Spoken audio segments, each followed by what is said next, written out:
When we assess mental capacity, one of the most common difficulties we encounter is memory.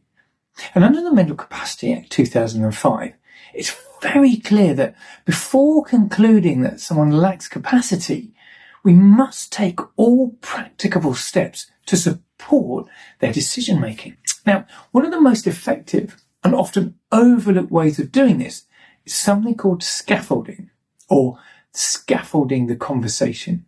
So today, I want to explain what scaffolding is, why it matters, and how you can use it practically in your assessments. So, why does scaffolding memory matter? Well, memory difficulties are common in so many people we assess, whether it's due to dementia, a brain injury, a learning disability, or even an acute illness. And memory is also one of the 4 key elements under the functional test of the MCA. You remember, we're asked to assess people's ability to understand relevant information, to retain that relevant information, to use or weigh up that relevant information, and also to be able to communicate. So if we don't support memory appropriately, we actually risk reaching the wrong conclusion, but not because the person lacks capacity, but actually because we've placed unnecessary cognitive demands on that individual. And in fact, case law is also clear that a person doesn't need to remember everything, right? They only need to retain the relevant or salient information long enough to be able to make the specific decision in hand. And actually, if you want to know more about what we mean by salient information or how we work out the length of the decision-making process, then you can watch one of my other videos on this. Now, scaffolding helps us distinguish between a genuine lack of capacity and a need for additional support. Scaffolding is about structuring and supporting the conversation in such a way that the demands on the memory are reduced. Think of it as temporarily holding parts of the information in a place so that the person can access it more easily and they don't have to carry everything themselves.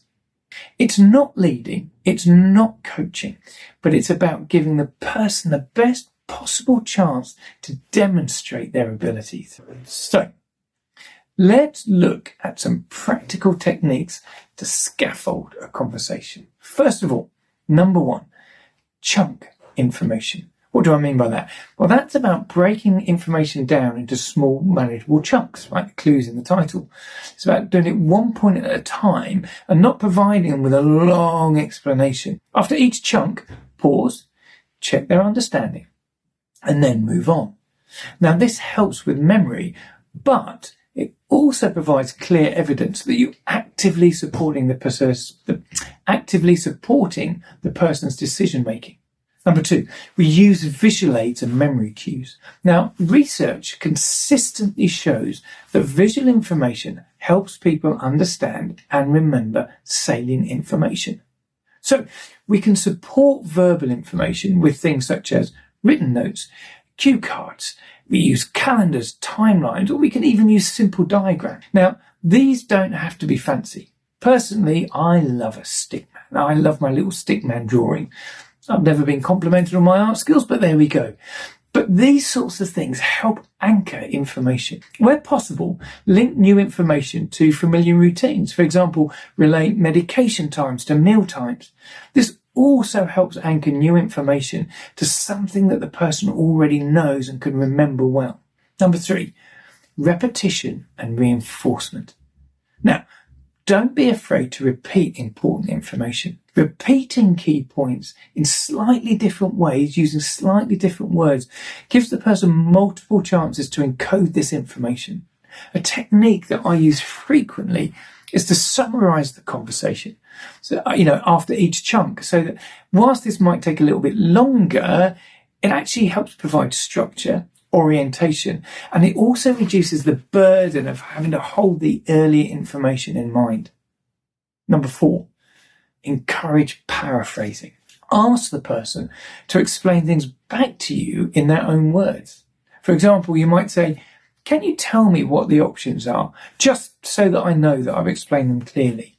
This reinforces memory. It also checks understanding and allows you to correct misunderstandings immediately. So, In conclusion, supporting memory and understanding isn't just good practice, it's actually a legal requirement under the second principle of the Mental Capacity Act.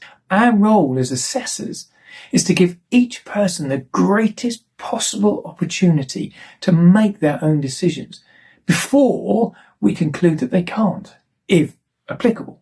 Scaffolding Conversations helps people in a number of ways. It helps people to understand the information, to retain the information, to weigh up and use the information, and also to communicate that information. And when we do this properly, our assessments become, I suppose, fairer, but more importantly, they become more defensible and also more person-centred. So look, I hope that's been helpful. I hope that you can take away some of these tips and apply them to your future assessments. If it has been helpful, please do like, subscribe and share. And if there's anything relating to mental capacity assessments that you would like me to cover in future episodes or to expand further, then please do let me know in the comments below. So thanks for watching. I hope it's been useful and I look forward to seeing you in the next video. Thanks very much.